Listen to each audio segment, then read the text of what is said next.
Good morning, everybody. 17 minutes after the hour. Welcome to the Sunrise Show. Glad you're tuned in this morning. I think you're going to enjoy it. Oregon State Representative Duane Stark is here from District 4. And Duane, it's great to have you on the program. And, of course, your first year in and fresh eyes. And it's got to be like drinking from a fire hose with everything going on. But, Duane, welcome to the program. Talk to us about what's happening up there. I mean, the K-12 budget was passed. It was passed short, $7.25 billion. No, $7.25 million, excuse me.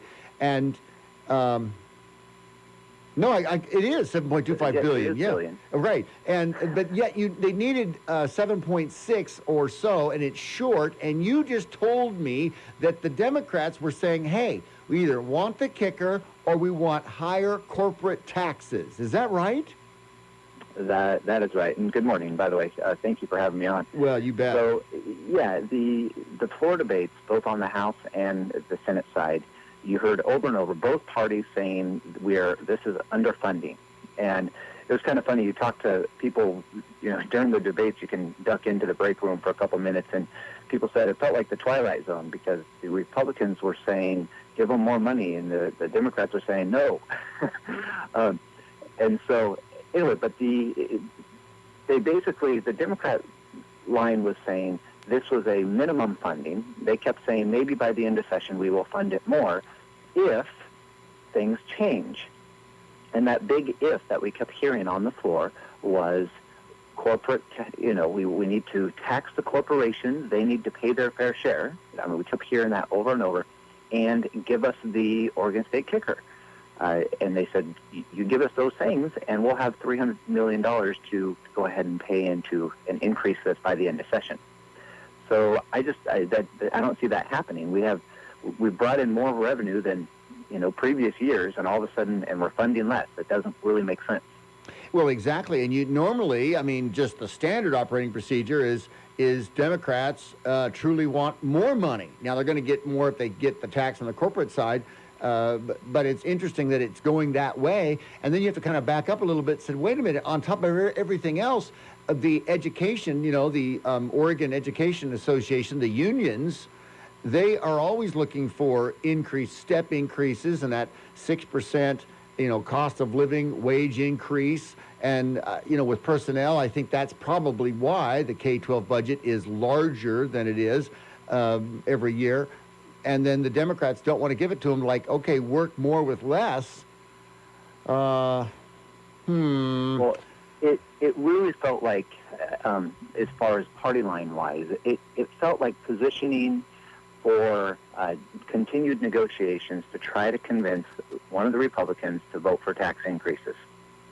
Because remember, in the House and the Senate, the majority party does not need anybody to vote with them in order to increase taxes. But in the House, in order to increase a tax, they would need at least one Republican vote. So now, all the rest of the session, we will hear over and over, well, if one of you guys would just vote with us to increase taxes, we could give more funding. Right, and Duane, this is a absolute, ladies and gentlemen, you must hear this. In the House and how this tax bill works. And Duane, we talked about this before. It is shocking to hear, and this is why one vote in the House, because right now, isn't it 35-25? Yes. Okay, and for tax, 35 votes on the Democrat side, 25 votes on the Republican side, and to pass any tax bill by the Oregon Constitution, you must have a 2/3 or... So that pushes it to 36 votes. Is that right? Right. So they need 36 votes to pass a tax, and so they need at least one more Republican. They need at least one Republican vote to pass a tax. On the House side. And so the Republicans are holding back by a thread, and if one Republican crosses the line, that tax bill could be passed. What's happened, Duane, recently? And we've got a break coming up, but this issue of a tax credit so that it wasn't viewed as a tax bill so it could push through, did that ever develop? There's still talk about attempting to do that.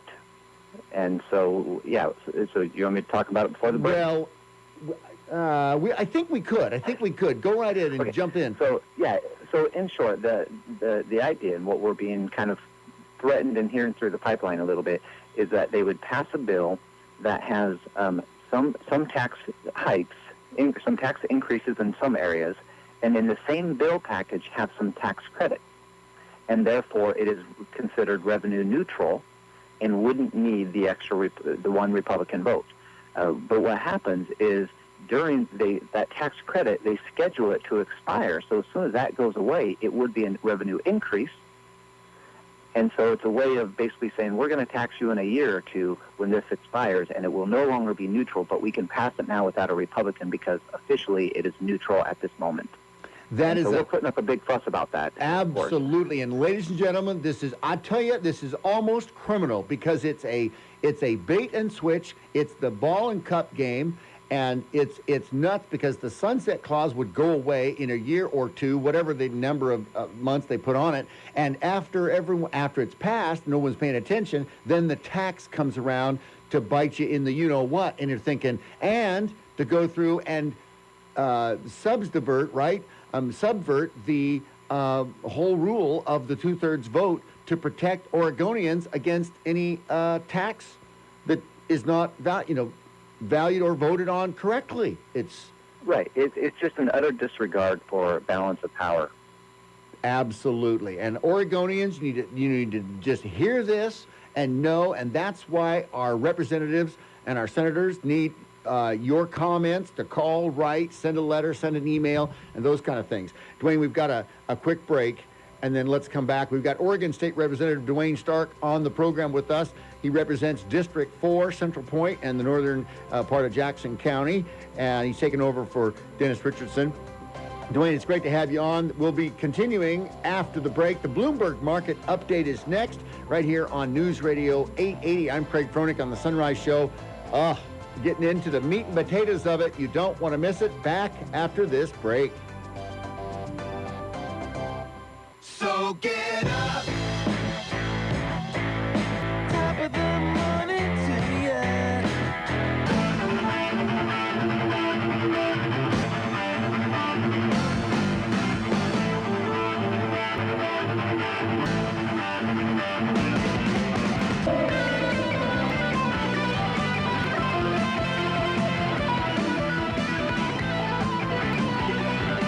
Good morning, everybody. Welcome back. 35 minutes after the hour, continuing with Oregon State Representative Duane Stark. He's been good enough to hold through the break, and so many things chatting about in the Oregon legislature. And Duane, welcome back to the program. And tell our listeners what's happening in Grants Pass. This is pretty exciting. This gives local residents, Oregon residents, a chance to get to Grants Pass. Why?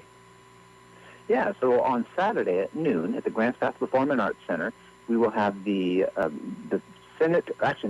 Joint Ways and Means Committee coming out from you.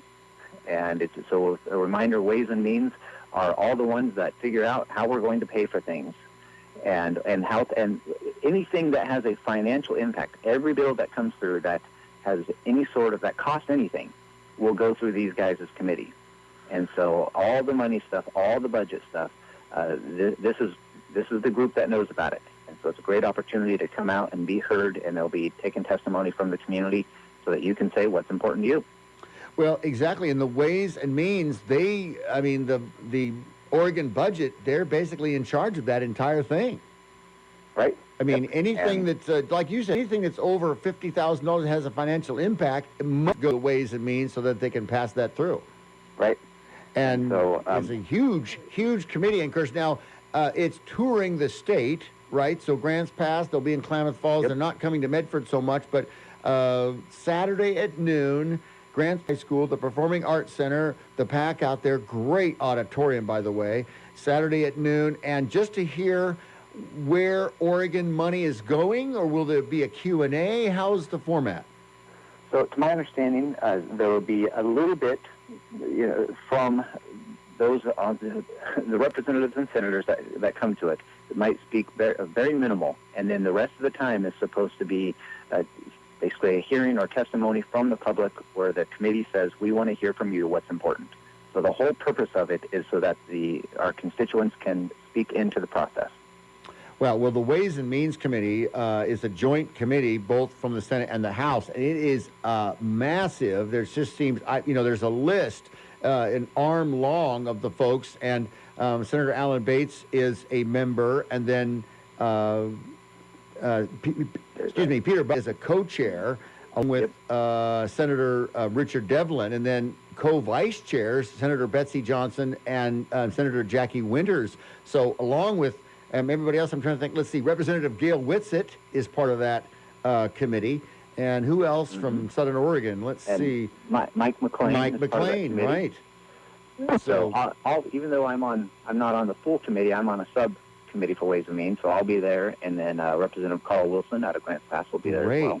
Great. Well, this is a chance, ladies and gentlemen, to get out and to check what's happening, and we'll mention that the rest of the week. Saturday at noon, the Oregon legislature going on the road, and let's see if they get some kind of response with people that get to hear what they're doing. So a couple other things, and this is amazing, Duane, this House Bill 3040 that helped with bringing testimony into the court, it passed through the House, but then we were just noticing that the amendment was approved, and that kind of messes things up. Tell us about that real quick. Yeah, so it passed out of the Judiciary Committee yesterday, and which is good. So basically, this is a law to protect or to try to reduce sex trafficking. And oftentimes, someone who's been trafficked, a police officer will pick them up, and they will make statements right away and be honest about what's going on. And then as they get closer and closer to a trial date against their pimp, they will end up kind of fearing that pimp, and for whatever reason kind of pull back on their testimony and refuse to testify. Exactly. So. And it's similar, it's kind of a similar process to what happens with domestic violence occasionally. And so the idea of this bill was to allow hearsay in the courtroom, certain types of hearsay, to be able to be used in the courtroom. And so we were excited because it's a good step forward into protecting individuals against being sex trafficked. I was surprised, though, just now when I looked and saw that the -2 amendments had been adopted, which basically remove the bill and say that it'll be a study about a study to figure out how we can make recommendations to the law regarding hearsay. Exactly. So, it doesn't make it into law, doesn't make it into an act, and the study, and they're going to relate back to the judiciary, no later than December of 2015. So, it is a big deal because you do have the right to face your accuser, but when your accuser is a battered child or female from, any type of abuse, they don't have the wherewithal to be there, and it's very difficult. So, right. What do you do? There's just a power and intimidation there that makes it, for victims, oftentimes makes it very difficult for them to be able to speak. And so this kind of works with that and understands the reality of psychology in individuals and that power and domination and so forth. And so, the good thing about still moving forward as a study is that's the legislature saying this is an important conversation we want to keep having. And so let's look into it further and see if we can find a way to make it work. The unfortunate thing is it makes it so the original bill does not accomplish what we wanted it to. So. Yeah, it's very, and you mentioned that gut and stuff phrase, and I've heard that, and my radar goes way up and alert on that whenever that type of gut and stuff type thing. Well, Duane, we're out of time. It's great to have you on, and of course, all of these bills, both in the Senate and the House, as they come through, and what Oregonians are wanting to know, are we getting service? I've said this on the air, are we getting service? And if you're not, make the call, send a letter, write a email, and you mentioned at the town hall meeting recently in Medford, please, it's so important, it so empowers the legislators on both sides to hear from the constituents, right? Yep, we want to hear from you. So good deal. OregonLegislature.gov. You can follow along with senators, with representatives. You can follow live video. You can find the bill, and then you can find all of their contact information, all the districts throughout the state, right there on OregonLegislature.gov. And Duane Stark, ladies and gentlemen, representative from District 4. Thank you so much, sir. All right, thanks for having me on. Have a great day. You too. All right. Bye. Back after this, we got to get to a quick break. on the Sunrise Show. More after this. ABC Sports, couple of minutes away.